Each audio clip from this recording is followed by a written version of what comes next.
direcionando o olhar ali para a região da ponta do nariz. E aí você relaxa as pálpebras para que só uma leve claridade entre por debaixo dos olhos.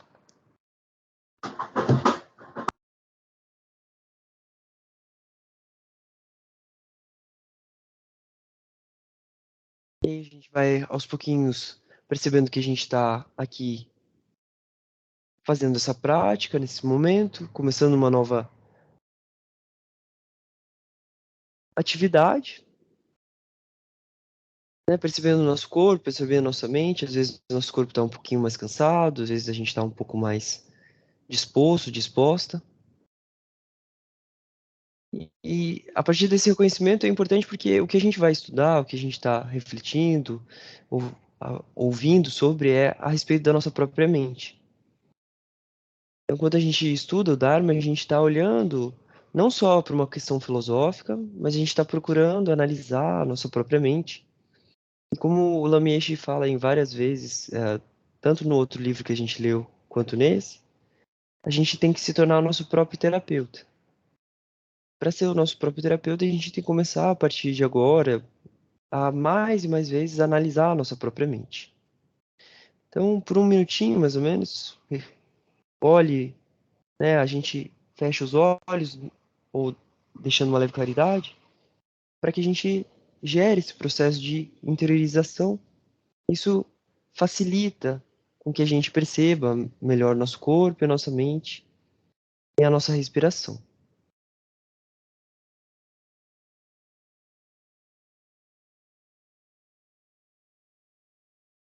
Vai percebendo se tem alguma tensão na sua mandíbula, na língua, nos ombros, no seu pescoço.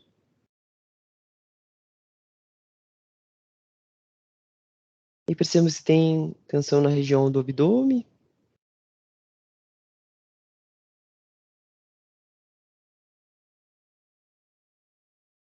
E a partir de agora a gente vai contar por mais ou menos um minutinho a nossa respiração. Então, quando você inspira é 1, quando você exala é 2, quando você inspira é 3. Você vai assim até 10 e depois volta de 10 até 1, procurando somente perceber a sua respiração nesse momento e o contar da sua respiração nesse momento. Assim ficamos.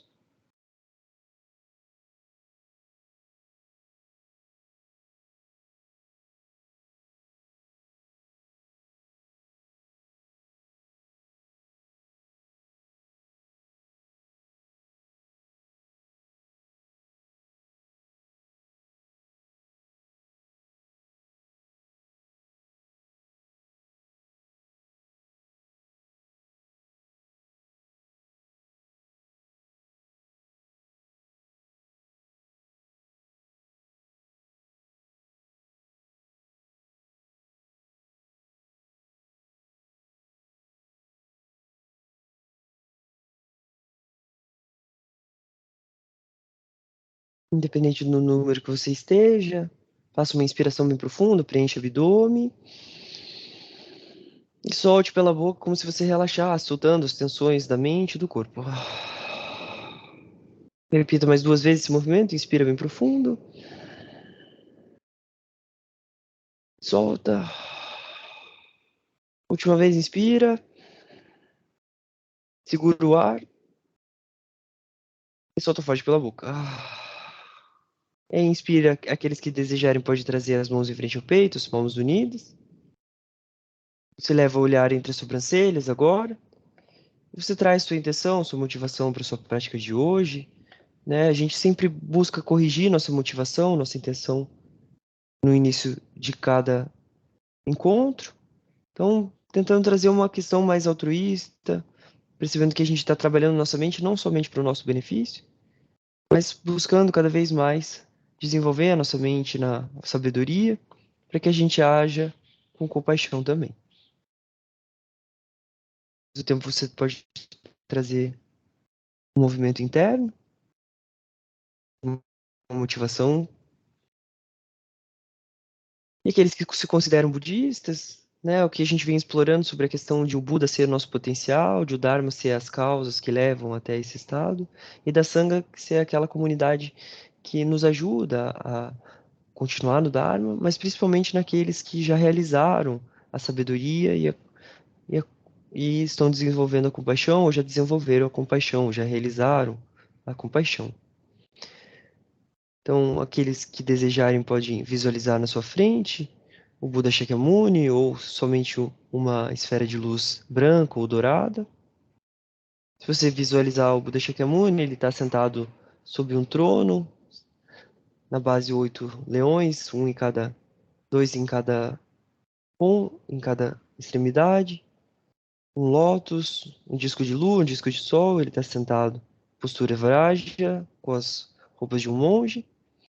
Está sorrindo, com um olhar compassivo, como uma mãe que olha, ou um pai que olha para o seu único filho e está muito contente porque ele está se engajando em atividades virtuosas, que é escutar o Dharma. E a gente toma refúgio, aqueles que se consideram budistas podem tomar refúgio junto comigo, ou se não, pode tomar refúgio internamente, naquilo que você acredita, naquilo que é as suas convicções. Busque refúgio até realizar o completo despertar, no Buda, no Dharma e na Sangha. Pela prática de generosidade e demais superações, posso realizar o completo despertar para o benefício de todos os seres sencientes. Busque refúgio até realizar o completo despertar, no Buda, no Dharma e na Sangha. Pela prática de ouvir, refletir e meditar no Dharma, posso realizar o completo despertar para o benefício de todos os seres sencientes. Sangye Chodam Soge Chonamla, Pyanchu Bardo Dagni Kyapsuchi, Dagin Jinso Kepe Tsonam Ki, Drula Pershe Sangye Druparsho. E mais uma vez perceba o seu corpo, perceba sua mente. Pode relaxar as mãos, os braços. E aí você pode ler junto comigo aqui o Sutra das Quatro Nove Verdades, né? Lembrando que a gente sempre lê esse sutra como se fosse um conselho para nós mesmos, né? Como se a gente estivesse escutando o Buda falando para nós mesmos. Mas você pode também escutar como uma forma de meditação. Então, no sentido de você fechar os olhos, ficar em silêncio, e simplesmente escutar, mas tentar escutar não só ouvindo as palavras, mas refletindo sobre elas também. Então, vamos lá. Ah, Sutra das Quatro Verdades Superiores, Dharma Chakra Vartana Sutra. Assim, eu escutei certa vez o Buda chegar em Benares, em Isipatana. Lá ele se dirigiu aos cinco ascetas que praticavam um caminho sem resultado assim. Ascetas. Há dois extremos aos quais aquele que renunciou às obrigações sociais e que segue a vida, que busca sair dos sofrimentos, não deve se entregar. Quais dois? O primeiro extremo é a busca da felicidade pelo cultivo e aumento dos prazeres sensoriais, por meio da aquisição constante de bens materiais e experiências sensoriais e do desfrute delas, pois não desenvolve felicidade que permanece, não leva para uma satisfação que não se desfaz, não leva para uma realização definitiva da paz e não trazem um benefício último, que é a cessação definitiva dos sofrimentos. E o segundo extremo é a busca da felicidade pela mortificação de todos os desejos, pois não leva para uma realização definitiva da paz, não traz o benefício da cessação definitiva dos sofrimentos. Evitando esses dois extremos, o Buda despertou para o caminho do meio, que faz surgir o entendimento, que faz surgir o conhecimento, que resulta na paz, na experiência direta da felicidade que permanece, na iluminação e na completa cessação dos sofrimentos. E qual, ascetas, é o caminho do meio que levou o Buda para o mais elevado e completo despertar? Que caminho é esse que faz surgir o entendimento, que faz surgir o conhecimento, que resulta na paz, na experiência direta da felicidade que permanece, na iluminação, na completa cessação dos sofrimentos? É este caminho de 8 partes superiores: o entendimento correto, o pensamento correto, que resulta na renúncia ao egoísmo, na bondade e na não violência, a linguagem correta, a ação correta e o modo de vida correto, que resultam na conduta moral e ética corretas, o esforço correto, que resulta na permanência das causas da felicidade e bem-estar, a atenção plena correta e a meditação correta, que resultam na cessação definitiva dos sofrimentos. Esse, ascetas, é o caminho do meio para o qual o Buda despertou, que faz surgir o entendimento, que faz surgir o conhecimento, que resulta na paz, na experiência direta da felicidade que permanece, na iluminação, na completa cessação dos sofrimentos. Agora, esta é a verdade do sofrimento. O nascimento aflitivo é sofrimento. O envelhecimento aflitivo é sofrimento. A enfermidade aflitiva é sofrimento. A morte aflitiva é sofrimento. Tristeza, lamentação, dor, angústia e desespero são sofrimentos. A união com aquilo que é desprazeroso é sofrimento. A separação daquilo que é prazeroso é sofrimento. Não obter o que se deseja é sofrimento. Em resumo, os 5 agregados condicionados pelo apego afetivo são sofrimentos. Agora, esta é a verdade da causa do sofrimento. É esse desejo fixado que conduz a uma renovada existência, acompanhado pela cobiça e pelo prazer, buscando o prazer aqui e ali, isto é, o desejo fixado pelos prazeres sensoriais, o desejo fixado na expectativa, que leva para a visão do eternalismo, e o desejo fixado em nenhuma expectativa, que leva para o aniquilacionismo. Agora, essa é a verdade da cessação do sofrimento. É o desaparecimento e cessação, sem deixar vestígios daquele mesmo desejo. Abrir mão, descartar, libertar-se, desapegar-se desse mesmo desejo. Agora, essa é a verdade do caminho da cessação do sofrimento. É este caminho de 8 partes superiores ao sofrimento. O entendimento correto, o pensamento correto, que resultam na renúncia ao egoísmo, na bondade e na não violência. A linguagem correta, a ação correta e o modo de vida correto, que resultam na conduta moral e ética correta. O esforço correto, que resulta na permanência das causas da felicidade e bem-estar. A atenção plena correta e a meditação correta, que resultam na cessação definitiva dos sofrimentos. Pela verdade do sofrimento, o sofrimento deve ser investigado para que seja compreendido, até que ele seja completamente compreendido. Assim, praticantes, com relação a coisas não ouvidas antes, surgiu em mim a correta visão dos fenômenos, o conhecimento não dual, o conhecimento investigativo, o conhecimento sem distorções e iluminação.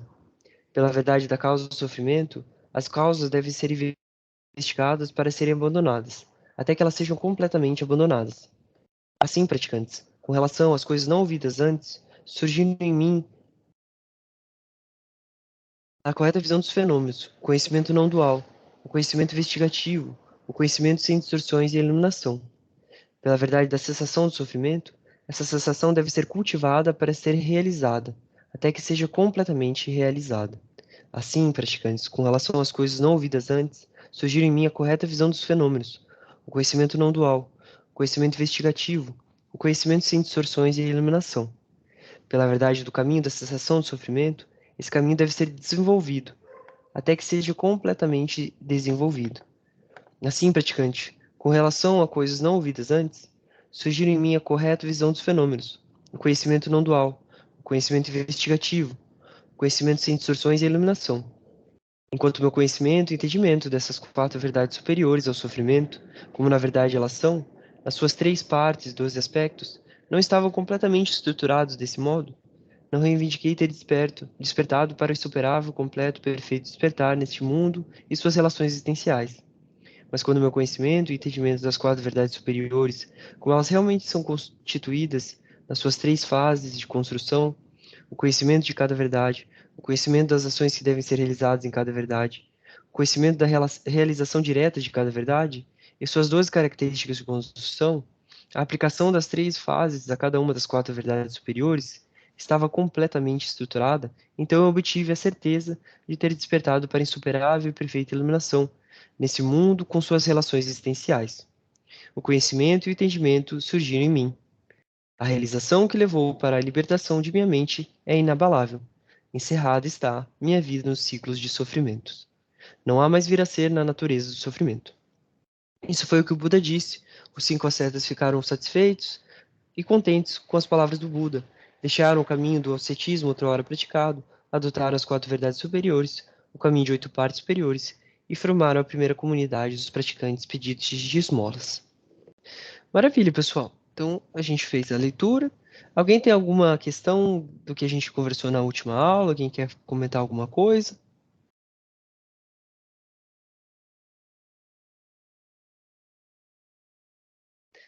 Acho que só o Gabriel estava aqui, né? Bom, agora eu vou abrir o texto, então. Peraí, não é este. Para a gente dar continuidade na leitura que a gente está fazendo do PDF do Lamiche, do livro Faça Somente o Oceano, né? Vocês podem me acompanhar aqui, todo mundo tá vendo, né? Vocês estão conseguindo ver. A gente tá lá na página 21.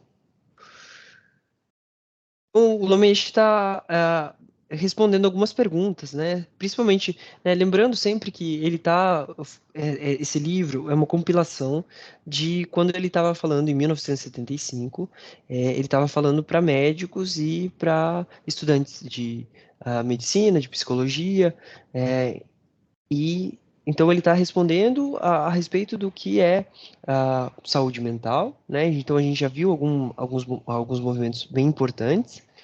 E a gente está aqui respondendo, né? Eu vou ler a última pergunta que a gente leu na última aula para a gente dar uma revisada, né?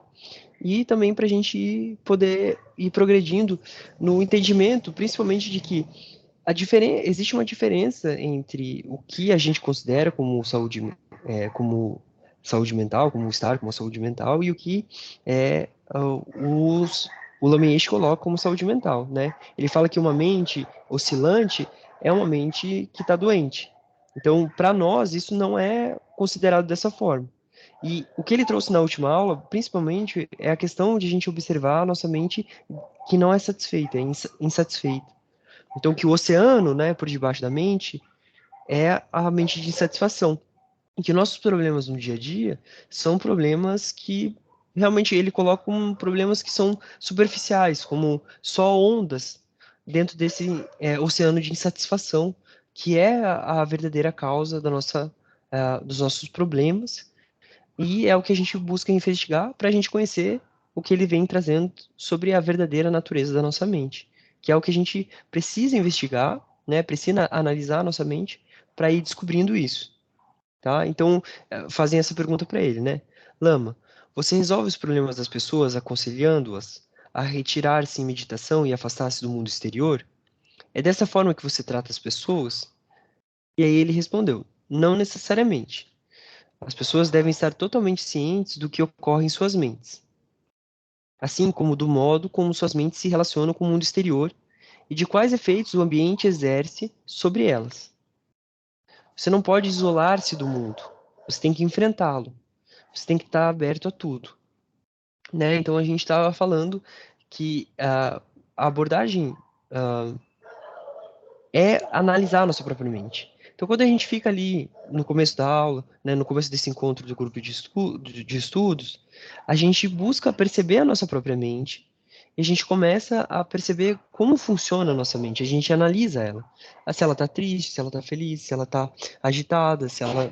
A gente precisa começar a perceber a nossa mente e é como na primeira nova verdade, a gente precisa conhecer o sofrimento. Então, a verdade do sofrimento ela tem que ser conhecida. Porque a partir do momento que a gente conhece, é que a gente vai buscar realmente um tratamento para ela. A partir do momento que a gente se reconhece como uma mente que é uma mente que não está saudável, é que a gente vai buscar um tratamento para isso, vai buscar as causas que levam a isso. Então, o sutra que a gente lê das quatro verdades superiores é exatamente esse processo que o Buda faz, né? Que é um processo médico, vamos dizer assim, né? É um processo da medicina da época dele, mas também de hoje, de perceber que a gente tem um sintoma, de perceber que a gente tem uma questão, que no caso é o sofrimento, e aí investigar se as causas disso, se é possível um tratamento, e o Buda diz que sim, a cessação, e dá um tratamento para isso, que é o caminho o caminho de 8 partes, né? Que é o que a gente leu e que a gente vem tratando.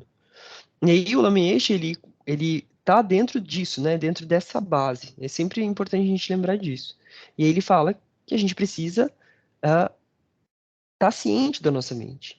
Então a gente precisa continuamente olhar um pouquinho mais para dentro, olhar um pouco o que ele chamou nas últimas aulas do espelho da nossa mente e refletir sobre qual é a mente que categoriza isso como sofrimento, como problema, né? E saber como se relaciona com os objetos exteriores, com o mundo exterior que ele coloca aqui. E quais os efeitos o ambiente exerce sobre ela. Então, qual é o efeito que o ambiente exerce sobre a nossa própria mente? Né? E ele fala, você não pode se isolar do mundo. É necessário a gente confrontar ele. A gente tem que estar aberto a tudo. Então a gente tem que enfrentar a nossa própria mente, enfrentar as questões, mas com sabedoria, que é isso que a gente está desenvolvendo aqui em conjunto, né? E aí aí pergunto para ele: o seu tratamento é sempre bem sucedido? Daí ele fala que não, não necessariamente. O que o faz fracassar em certos casos? O Lama responde: às vezes há um problema na comunicação. As pessoas podem não entender o que estou dizendo. Talvez as pessoas não tenham paciência para colocar em prática os métodos que recomendo. Leva tempo para tratar a mente insatisfeita. Mudar a mente não é como pintar uma casa. Você pode mudar a cor de uma casa em uma hora. Demora muito mais do que isso para transformar a atitude da mente. Então ele está reafirmando o que ele já falou lá em cima, que mudar a mente, né? Ele citou lá para a gente anteriormente que mudar a mente ela é um caminho gradual, ela demanda tempo e ela demanda esforço. E ele fala, ele até comentou que às vezes ele conversa com as pessoas e as pessoas sentem que já melhoraram. E ele fala que isso não é real, tipo, que isso é muito passageiro. Que para a gente mudar nossa mente é um caminho gradual, é um caminho que demora, né? Então aqui ele usa essa analogia da questão de como pintar uma casa, né? Então, mudar a mente não é só pintar uma casa, não é só ter um entendimento, né?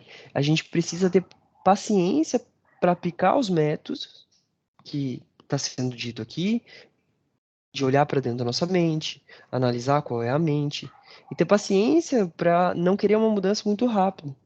E perceber que a gente vai ter problemas de comunicação, que a gente, muitas vezes, né, a gente não vai entender o que está sendo dito. E por isso que a gente faz um grupo de estudos, né? Eu aqui não como um professor qualificado, né? A gente vai discutindo, a gente vai conversando para ver e aprimorando essa capacidade de entender o que o Lamé está querendo dizer, né? Então, procurando aprofundar e ver se aquilo que foi dito realmente está funcionando para a gente, né? Então, os exercícios que ele passa para a gente, o processo que a gente faz aqui, de às vezes de meditar, o que a gente está aprendendo, a gente aplica e a gente vê se isso está dando certo. A gente começa, e aí a gente se pergunta a partir disso, e pouco a pouco vai vendo se isso muda a nossa mente.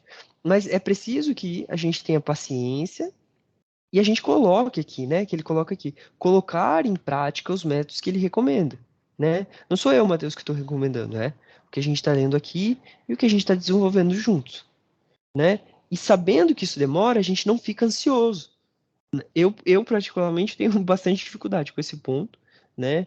Tipo, eu percebo que pouco a pouco eu vou melhorando essa questão de ter paciência e de perceber que demora, de perceber que não é uma coisa muito rápida, mas eu já percebo ao mesmo tempo uma questão de mudança na minha própria mente. Daí, vamos continuar aqui. Aí ele fala assim: quanto tempo? Meses, anos? E aí o Lameche responde: depende da pessoa e do tipo da pessoa. Se você tiver um problema com seus pais, talvez possa resolvê-lo em um mês.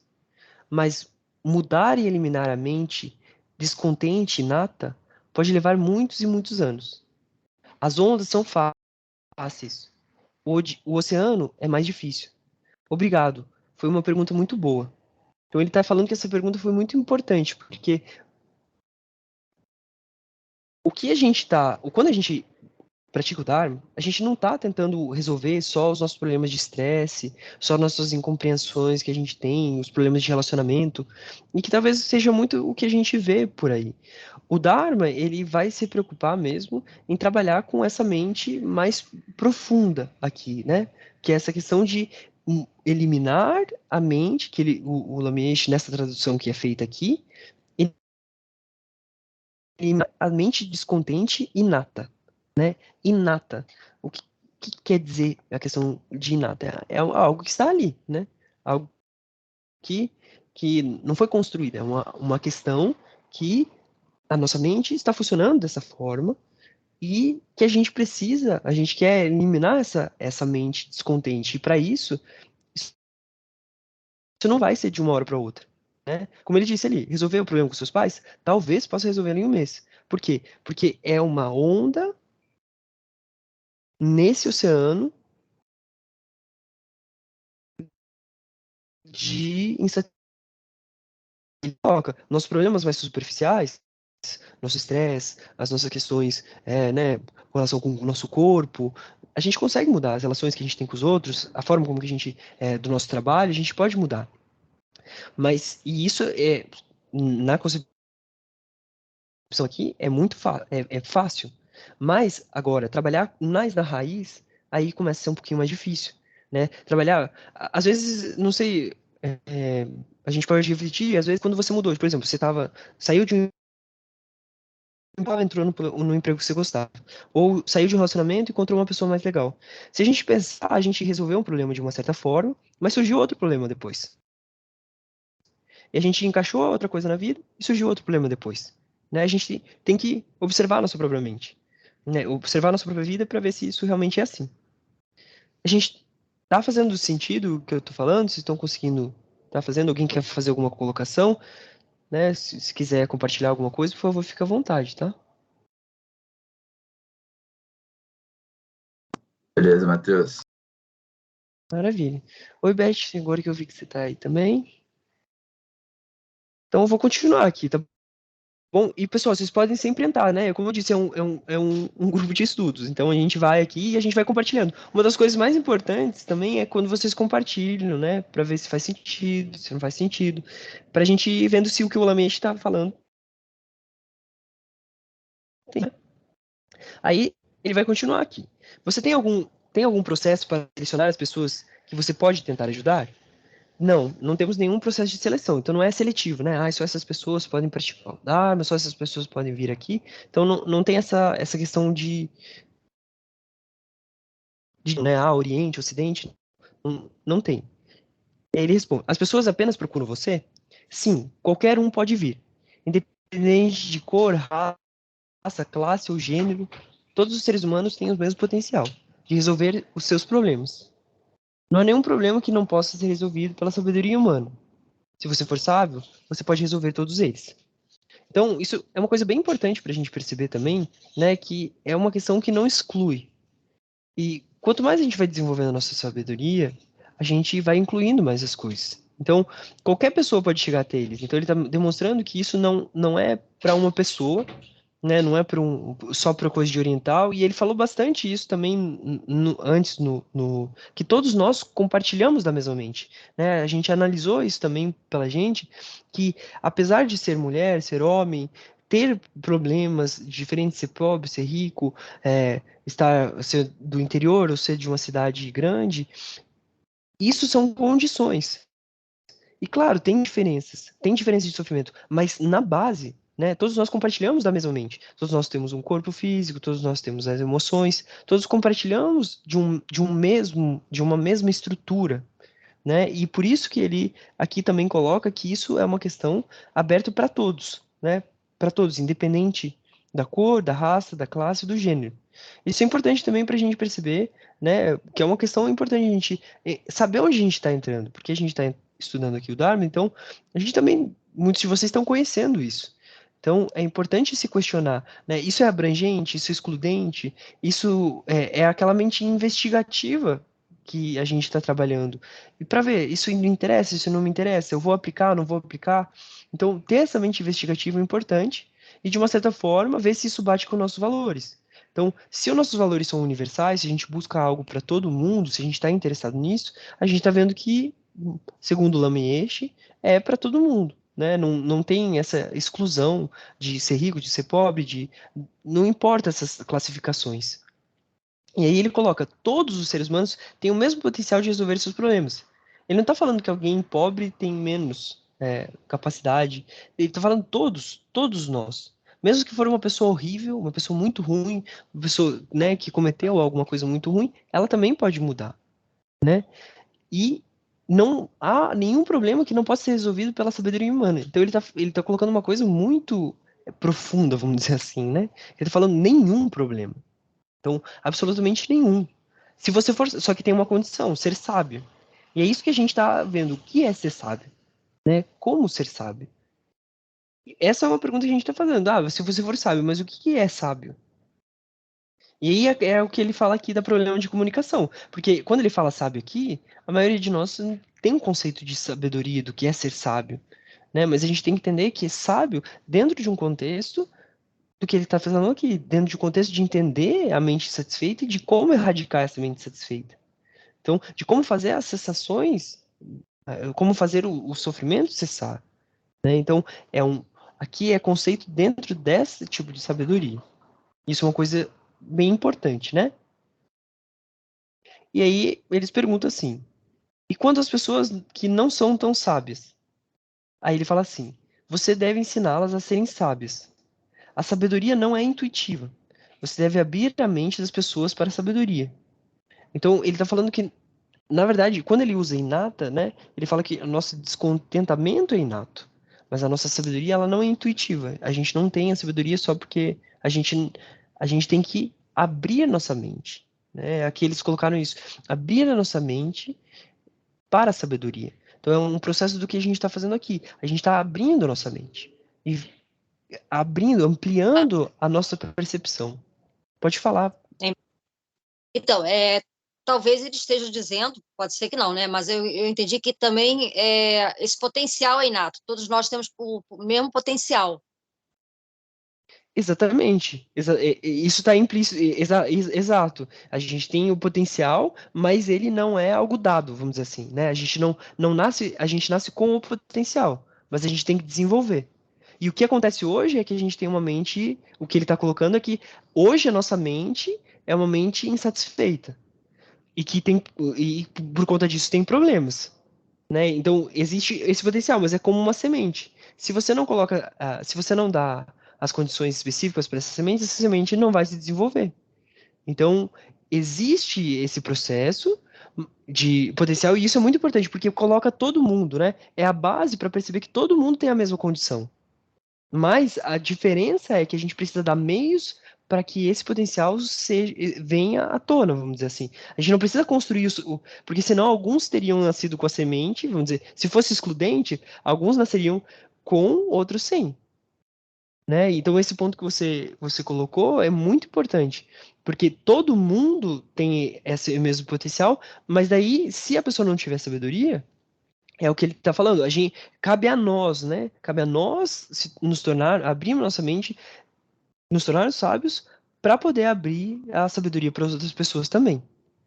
Então, esse ponto é bem importante de a gente reconhecer que a, nós temos o potencial de sermos sábios e ele está falando aqui, e ele está respondendo, quando elas não são sábias, você deve ensiná-las. Então é um processo de ensino, é uma pedagogia, é um processo de aprendizado, né? É um processo de desenvolver algo. E como é desenvolvido? A metodologia que ele está falando.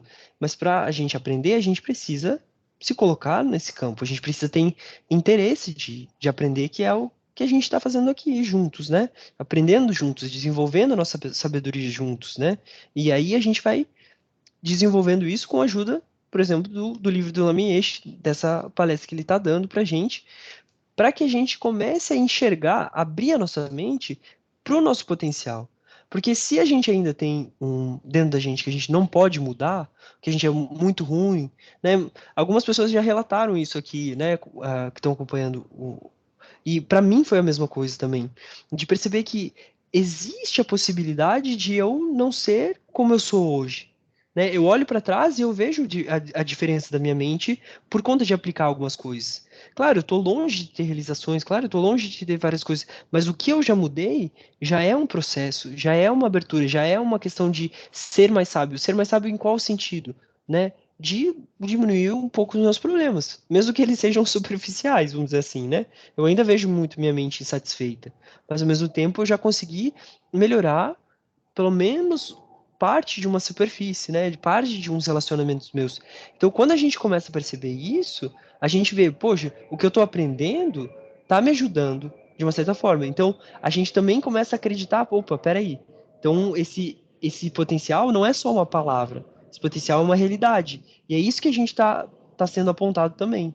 Esse potencial de se tornar a mente sábia é possível. Mas para isso a gente precisa aprender, a gente precisa se colocar junto a professores qualificados, buscar sabedoria, fazer o que vocês estão fazendo aqui e ir progredindo pouco a pouco, né? Lembrando, né, de não ter tanta ansiedade, vamos dizer assim, para que a gente não faça além do que a gente pode, mas também refletindo o quanto a gente está fazendo, se isso é o suficiente, se está fazendo menos, e se isso é importante para você, né? Porque essa é a questão que também a gente faz. A gente quer parar o nosso sofrimento? Ou a condição que tá agora tá boa, sabe? Tipo, a gente também vai observando nossa mente, e conhecer o sofrimento é muito importante, né? Esse processo que a gente tá fazendo de aprofundar em conhecer a nossa mente, não é pra gente, meu Deus, eu só tenho sofrimento, mas é pra gente reconhecer a situação que a gente tá, reconhecer isso, e a partir disso ir descobrindo as causas, e por descobrir as causas a gente sabe que a gente pode cessar isso, e a gente vai aplicando as metodologias para isso, né? E isso é se tornar uma pessoa mais sábia. Por quê? Porque a gente sabe que tem o potencial de se livrar do sofrimento, e a gente é sábio de pegar essa semente e colocar ela na terra, né? Porque uma pessoa que tem um monte de semente e não coloca na terra, eu não acho que ela seja considerada uma pessoa sábia, a não ser que ela esteja guardando aquela semente por algum outro propósito. Senão, se ela está com fome e ela tem uma semente, por exemplo, de milho, e ela não planta isso e ela fica reclamando que ela não tem nada para comer, vamos dizer assim, né, numa questão hipotética, a gente não considera ser uma pessoa sábia, né? A mesma coisa nós. Se a gente só escuta aqui e a gente não aplica o que a gente está escutando, né? Principalmente naquela questão de observar a nossa mente, que tipo de mente que está categorizando as coisas como problema, a gente está ganhando sementes, mas a gente não está plantando elas, a gente não está dando chance para que a gente coloque isso em prova, para ver se aquela semente realmente dá milho ou não, né? Então isso é uma coisa também que a gente vai, que é importante, por isso que a gente não estuda aqui, né? Assim, de uma forma que a gente não coloque isso em prática. Porque aqui não é uma questão filosófica, é uma questão de a gente ir aplicando, porque a gente não está falando de uma coisa somente religiosa, a gente está falando realmente de uma coisa existencial de cada um de nós. E aí, vou continuar aqui, né, que é melhor ele falando do que eu. Você pode ajudar crianças a resolverem problemas dessa forma? E eu Lamiche disse. Isso é perfeitamente possível, mas com crianças você não pode intelectualizar sempre. Às vezes você precisa mostrar-lhes coisas através da arte ou de seus atos. Às vezes não é assim tão sábio dizer-lhes para fazer isto ou aquilo, né? Isso com relação à criança. Lama, que tipo de conselhos você daria aos pais para ajudarem suas crianças a conhecer sua natureza interna? Primeiramente, eu diria que é melhor não intelectualizar verbalmente com crianças. Agir corretamente e criar um ambiente calmo são métodos que têm muito mais probabilidade de serem eficazes. Com eles, as crianças aprendem automaticamente. Mesmo as crianças pequenas aprendem com as vibrações. Eu recordo que, quando eu era criança pequena e meus pais discutiam, eu me sentia terrivelmente, terrível. Era doloroso. Você não precisa dizer muito às crianças, mas comportar-se corretamente, pacificamente e delicadamente e criar um ambiente bom.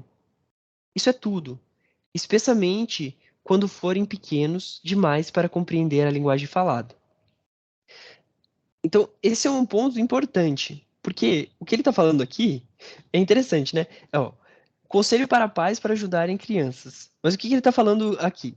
Que é para todos nós, né? Você não precisa dizer muito para as crianças, mas a gente precisa o quê? Se comportar corretamente, se comportar pacificamente, delicadamente e criar um ambiente bom. Então, esse é o conselho para a gente. Seja a gente viva com criança ou não, né? Se a gente trabalha com criança, eu acho que a Graziela trabalha com atendimento de criança também, né, Graziela? Então, você sabe muito bem que isso aqui, né, principalmente o criar um ambiente bom, e isso é uma coisa também, né, se a gente for pensar, até de, tipo, é uma sabedoria que a gente sabe, mas a gente tem que perguntar se a gente tá. E o que que é se comportar corretamente? Tá, a gente pode pacificamente, eu tô brigando, eu tô gerando, eu tô aumentando minha voz, eu tô fazendo coisas que gerem esse processo, eu tô agindo delicadamente, então eu bato a porta, eu faço não sei o quê, sabe? Eu pego as coisas, eu tenho sutileza para as coisas. E eu tô criando um ambiente bom, um ambiente limpo, eu tô mantendo um ambiente organizado, eu tô mantendo esse processo assim. Por quê?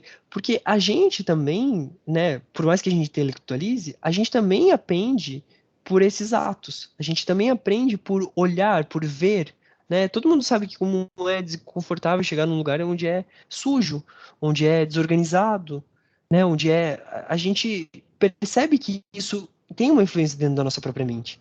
Então ele está dando um conselho para os pais, mas ele está dando um conselho para a gente também, de uma certa forma, né? E as crianças aprendem automaticamente dessa forma. Mesmo que elas aprendem por vibrações. E aí a gente pode se recordar da nossa própria vida, né? Quantos de nós já se sentiram, né? Se a gente se recorda que quando os nossos pais discutiam, como que a gente se sentia? Se a gente se sentia bem, se a gente se sentia mal, qual era a forma como que a gente se sentia, né? Isso é analisar a nossa própria mente. Isso, às vezes, se a gente foi a pessoa que brigou, como que estava a nossa mente? Que mente que levou a gente também a discutir, a fazer isso, a não se preocupar tanto com o outro, né? Então, eu acho que essas são questões importantes da gente refletir. Ah, alguém quer falar alguma coisa sobre isso? Não?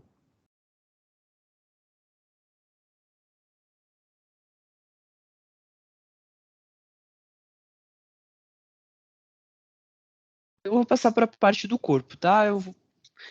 Qual a importância do corpo na felicidade humana?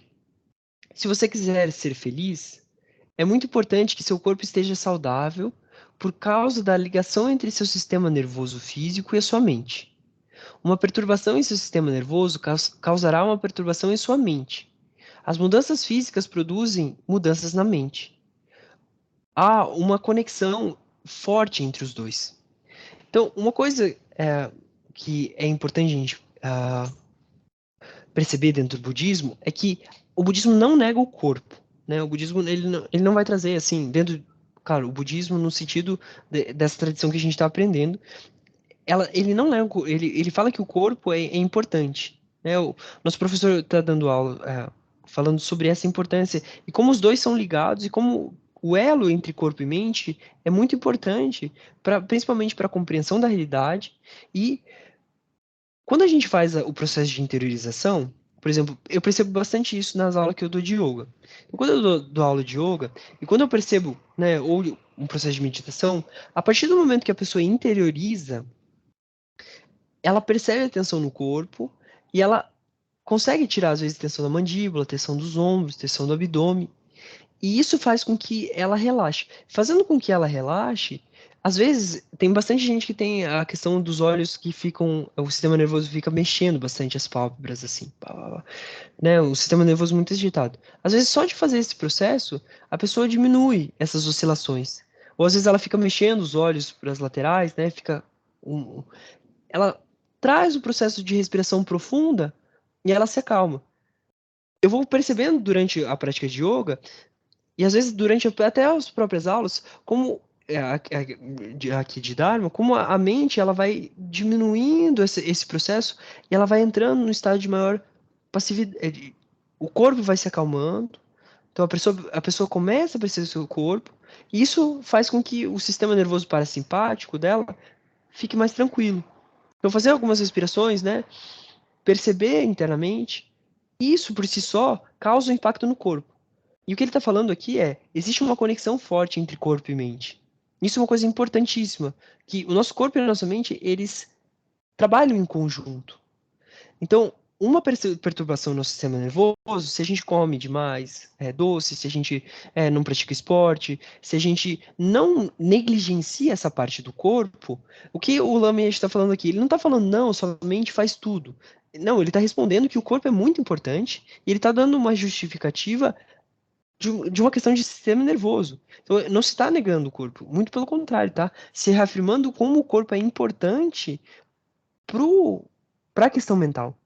Isso é uma coisa de se reconhecer que a gente precisa ver se o nosso corpo está saudável e precisa ver se a gente está negligenciando as dores que a gente sente, os desconfortos que a gente sente, se a gente está negligenciando as azias que às vezes a gente tem, né?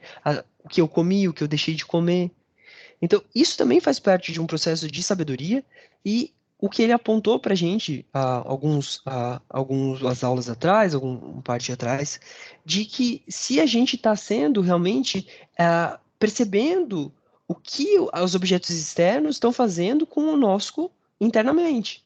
Então, a gente está observando se o nosso desejo de comer doce está levando a gente a ter uma mente mais instável.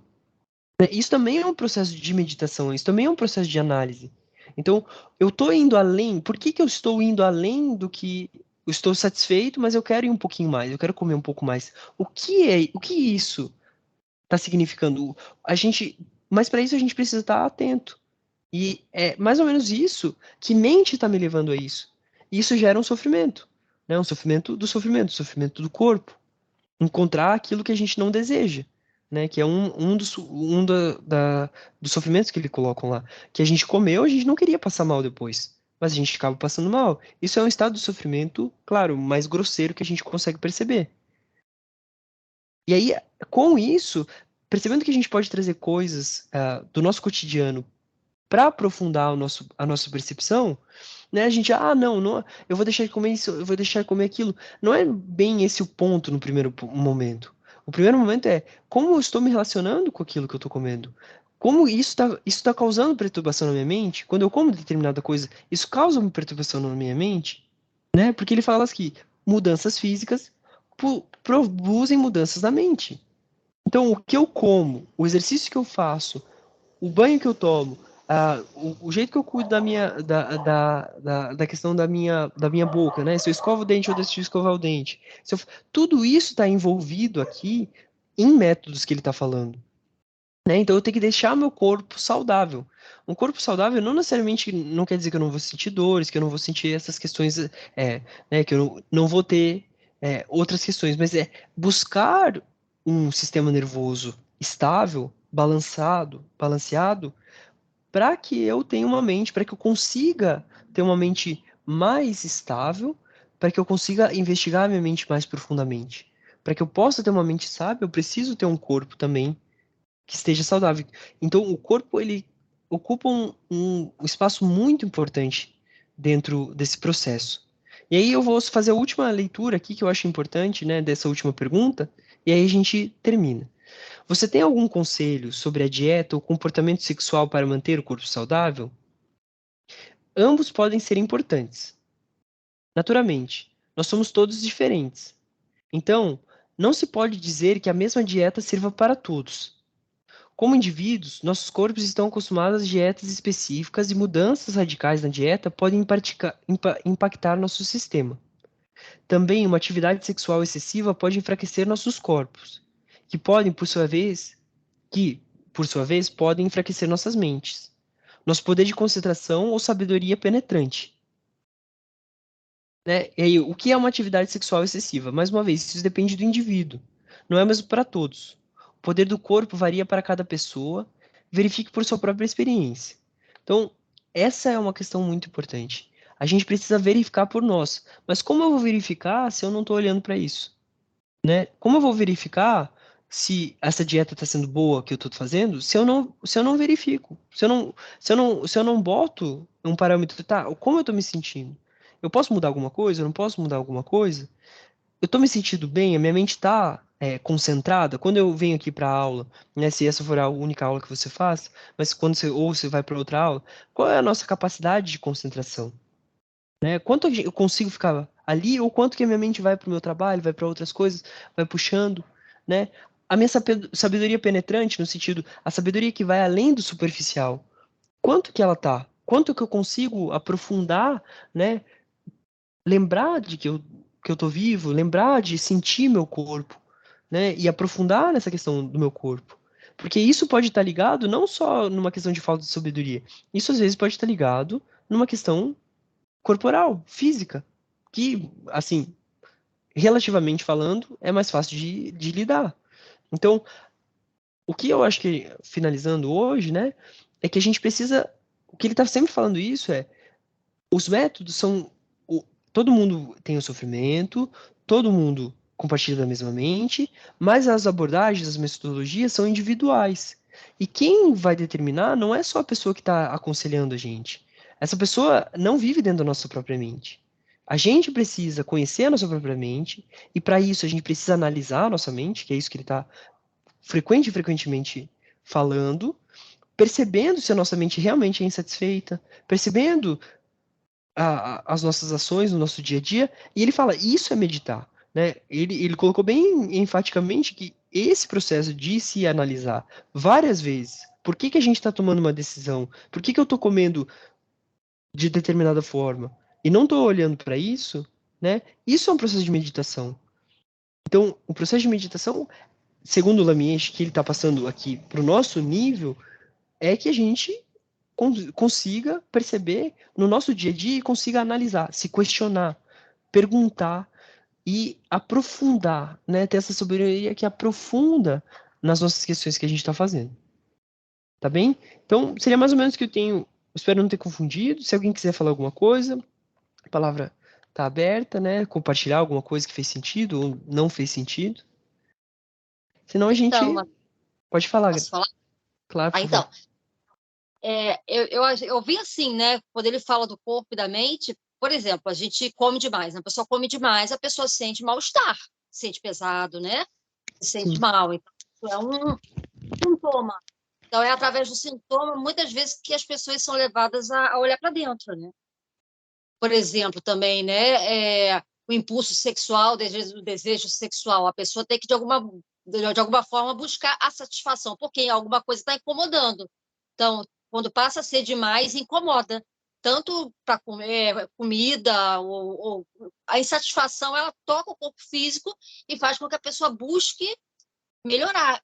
E aí a mente fica perturbada, perturba a mente dessa forma. Eu entendi assim. Exatamente. Isso se liga bastante aqui, ó, no que a gente estava lendo aqui, ó. O que é a causa do sofrimento, né? Isso que você falou é muito importante, porque e se relaciona com esse processo aqui, ó.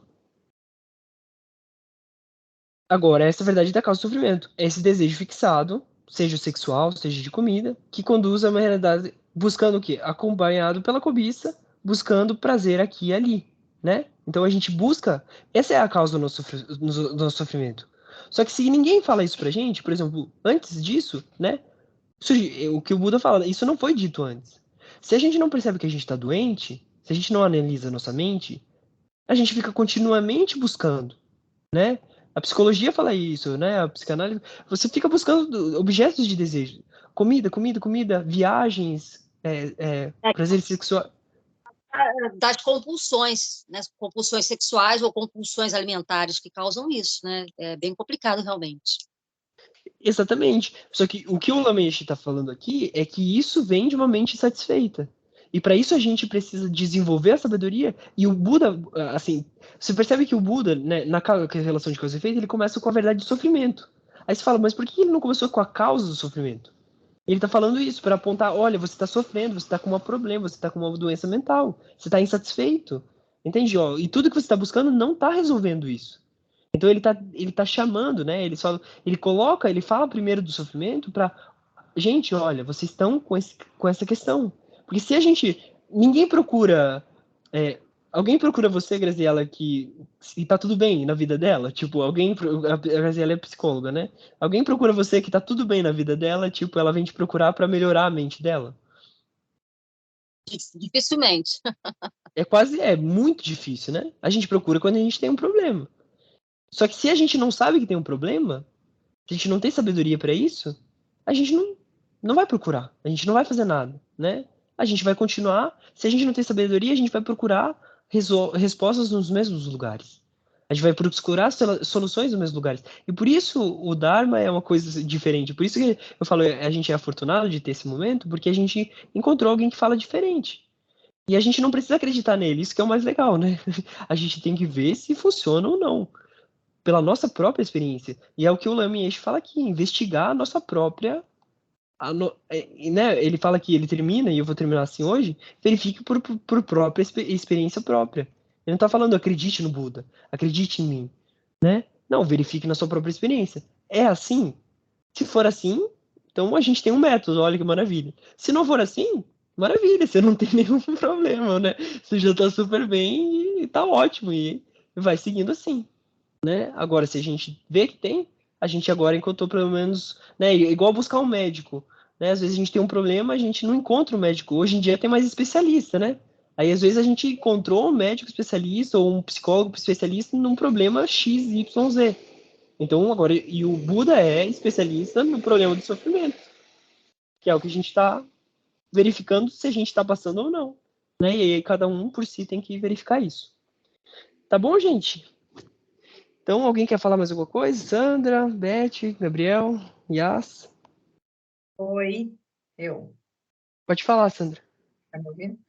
Tô Eu sim. só quero concluir que o que me deixou mais tranquila nessa fala aí, ele diz que você pode levar muitos e muitos anos para encontrar a sua própria mente, né, para você. Tá me ouvindo? Agora tô. Pode falar de novo? É que tinha desconectado aqui. Ah, tá. Então, o que eu estava dizendo é que o que me tranquilizou nessa fala aí foi que ele diz que você pode levar muitos e muitos anos para você se conectar com a sua mente, né? Descobrir a sua verdadeira mente e conhecer a sua mente. E isso é bom, né? Porque a gente sempre tem uma pressa, né, de que tudo aconteça. E isso é bom ouvir.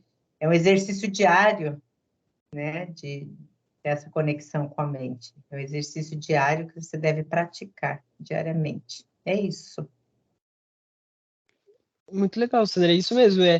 Uma vamos dizer assim, que se chama paramitas, as perfeições, é a perfeição da paciência, né? Então a gente vai exercitando a paciência, porque como a gente vai ter com paciência com outras pessoas se a gente não tem paciência com a gente, né? Normalmente eu percebo na minha vida, assim. Quanto mais eu era autoexigente comigo mesmo, mais eu era autoexigente com as outras pessoas. Nos meus relacionamentos, nas coisas assim, sabe? Quanto mais perfeccionista eu era, mais rápido eu queria, mais eu exigia das outras pessoas.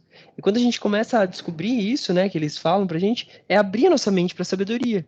Opa, demora, mas eu preciso fazer o meu esforço. Não é porque demora que eu não vou fazer, né? Tipo, demora pra chegar, tipo, às vezes você vai fazer uma viagem pro exterior. Tipo, são 10 horas, às vezes, de avião.